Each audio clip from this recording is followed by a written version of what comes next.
યુટ્યુબથી કાશ્મીરી બોરની ખેતી શીખી સૂત્રાપાડાનો યુવાન બન્યો લાખોપતિ। સૂત્રાપાડા તાલુકાના કુંભારિયા ગામના પ્રગતિશીલ ખેડૂતે યુટ્યુબના માધ્યમથી કાશ્મીરી બોરની ખેતી શરૂ કરી। ખેડૂતે કાશ્મીરી બોર વિશે ઊંડાણપૂર્વક માહિતી મેળવી કોલકાતાથી બોર સુંદરી, મિસ ઇન્ડિયા અને રેડ કાશ્મીરી તથા થાઈ ગ્રીન બોરના રોપા મંગાવી બોરની ખેતી શરૂ કરી।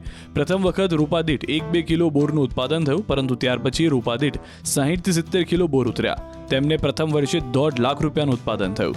કાશ્મીરી બોરની ખેતીમાં ઓછા પાણીએ વધુ સારું ઉત્પાદન મેળવી શકાય છે, તેથી અન્ય ખેડૂતો પણ આ પ્રગતિશીલ ખેડૂત નાથાભાઈ પાસેથી માર્ગદર્શન મેળવી કાશ્મીરી બોરનું ઉત્પાદન કરવાનું વિચારી રહ્યા છે। ત્યારે આગામી વર્ષમાં કેસર કેરી, ચીકુ અને નાળિયેરની સાથે કાશ્મીરી બોરનું હબ પણ ગીર સોમનાથ જિલ્લો બનશે તેવું લાગી રહ્યું છે। બોરમાં તો કે મારો છોકરો યુટ્યુબમાં એના મોબાઈલમાં બહુ ખબર પડે। યુટ્યુબમાં જોઈને એને બોયડી જોઈ પહેલાં, પછી નર્સરી ગોતી કોલકાતા, ત્યાંથી ઓનલાઈન રોપ મગાવ્યો અને પહેલે વર્ષે ચોમાસામાં વાવી દીધી। એટલે પહેલે વર્ષે 1-1 કિલો આવ્યા ને આ બીજે વર્ષે 60-70 કિલો આવી ગયા। આમાં એક તો છે મિસ ઇન્ડિયા કલરિંગ બોર થાય, અને બીજું છે એક રેડ કાશ્મીરી, એ પણ કલરમાં થાય, એક છે બોલ સુંદરી અને એક છે થાઈ ગ્રીન। અહીંયા તો પહેલાં તો અમે આ કંઈ વિચાર તો નહોતો કર્યો, પણ પહેલાં યુટ્યુબમાં જોયું ને તો એવું લાગ્યું કે આ ખેતી કર્યા જેવી છે। પછી આ રીતનું પછી વાવી દીધું। મૂળ તો આમ તો એ લોકો આનું નામ કાશ્મીરી બોર કહે, અમે મગાવી હતી કોલકાતાથી ને રોપા। અન્ય કરતાં તો આમાં બહુ સારું છે, કેમ કે આજે આપણે ચણા માંડવી કંઈ વાવીએ એના કરતાં આમાં વધારે સારું છે। આ વર્ષે અમે જાતે 1.5 લાખના તો સેલ કરી નાખ્યા ને હજી 15 દી હાલી જાય। ખેતી કર્યા જેવી, કારણ કે અમારા વિસ્તારની અંદર પાણીનો થોડોક અભાવને લીધે ભાઈ નાથાભાઈ છે તો એમણે બોરની ખેતીની શરૂઆત કરી 2 વર્ષથી, તો એને ઉત્પાદનની દ્રષ્ટિએ સારું રહી છે અને પોતે એમ શું કહેવાય કે ઓર્ગેનિક ટાઈપ ખેતી કરે એટલા માટે એને બોરનું સારું રહે એમ ઉત્પાદન।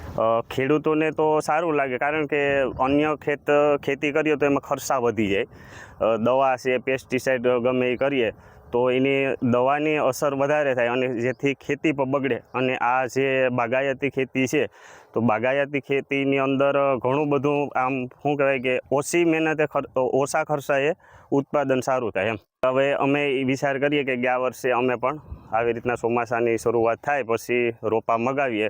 ભાઈ મગાવે છે તો એને અમે કીધેલું જ છે, એટલે એ લાવે એટલે થોડાક ઈચ્છા છે કે થોડીક ખેતી કરીએ। યુટ્યુબથી કાશ્મીરી બોરની ખેતી શીખી સૂત્રાપાડાનો યુવાન બન્યો લાખોપતિ। સૂત્રાપાડા તાલુકાના કુંભારિયા ગામના પ્રગતિશીલ ખેડૂતે યુટ્યુબના માધ્યમથી કાશ્મીરી બોરની ખેતી શરૂ કરી।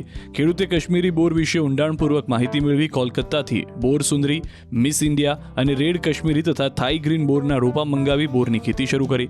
પ્રથમ વખત રોપા દીઠ 1-2 કિલો બોરનું ઉત્પાદન થયું, પરંતુ ત્યાર પછી રોપા દીઠ 60-70 કિલો બોર ઉતર્યા। તેમને પ્રથમ વર્ષે 1.5 લાખ રૂપિયાનું ઉત્પાદન થયું।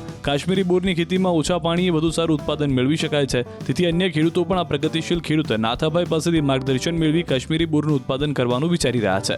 ત્યારે આગામી વર્ષમાં કેસર કેરી, ચીકુ અને નાળિયેરની સાથે કાશ્મીરી બોરનું હબ પણ ગીર સોમનાથ જિલ્લો બનશે તેવું લાગી રહ્યું છે। બોરમાં તો કે મારો છોકરો યુટ્યુબમાં એના મોબાઈલમાં બહુ ખબર પડે। યુટ્યુબમાં જોઈને એને બોયડી જોઈ પહેલાં, પછી નર્સરી ગોતી કોલકાતા, ત્યાંથી ઓનલાઈન રોપ મગાવ્યો અને પહેલે વર્ષે ચોમાસામાં વાવી દીધી।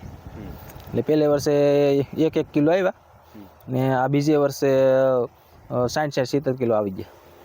આમાં એક તો છે મિસ ઇન્ડિયા કલરિંગ બોર થાય, અને બીજું છે એક રેડ કાશ્મીરી, એ પણ કલરમાં થાય, એક છે બોલ સુંદરી અને એક છે થાઈ ગ્રીન। અહીંયા તો પહેલાં તો અમે આ કંઈ વિચાર તો નહોતો કર્યો, પણ પહેલાં યુટ્યુબમાં જોયું ને તો એવું લાગ્યું કે આ ખેતી કર્યા જેવી છે। પછી આ રીતનું પછી વાવી દીધું। મૂળ તો આમ તો એ લોકો આનું નામ કાશ્મીરી બોર કહે, અમે મગાવી હતી કોલકાતાથી ને રોપા। અન્ય કરતાં તો આમાં બહુ સારું છે, કેમ કે આજે આપણે ચણા માંડવી કંઈ વાવીએ એના કરતાં આમાં વધારે સારું છે। આ વર્ષે અમે જાતે 1.5 લાખના તો સેલ કરી નાખ્યા ને હજી 15 દી હાલી જાય। ખેતી કર્યા જેવી, કારણ કે અમારા વિસ્તારની અંદર પાણીનો થોડોક અભાવને લીધે ભાઈ નાથાભાઈ છે તો એમણે બોરની ખેતીની શરૂઆત કરી 2 વર્ષથી, તો એને ઉત્પાદનની દ્રષ્ટિએ સારું રહી છે અને પોતે એમ શું કહેવાય કે ઓર્ગેનિક ટાઈપ ખેતી કરે એટલા માટે એને બોરનું સારું રહે એમ ઉત્પાદન. ખેડૂતોને તો સારું લાગે કારણ કે અન્ય ખેતી કરીએ તો એમાં ખર્ચા વધી જાય. દવા છે, પેસ્ટિસાઇડ ગમે એ કરીએ તો એની દવાની અસર વધારે થાય અને જેથી ખેતી પર બગડે. અને આ જે બાગાયતી ખેતી છે તો બાગાયતી ખેતીની અંદર ઘણું બધું આમ શું કહેવાય કે ઓછી મહેનતે ઓછા ખર્ચાએ ઉત્પાદન સારું થાય એમ. હવે અમે એ વિચાર કરીએ કે ગયા વર્ષે અમે પણ આવી રીતના ચોમાસાની શરૂઆત થાય પછી રોપા મગાવીએ.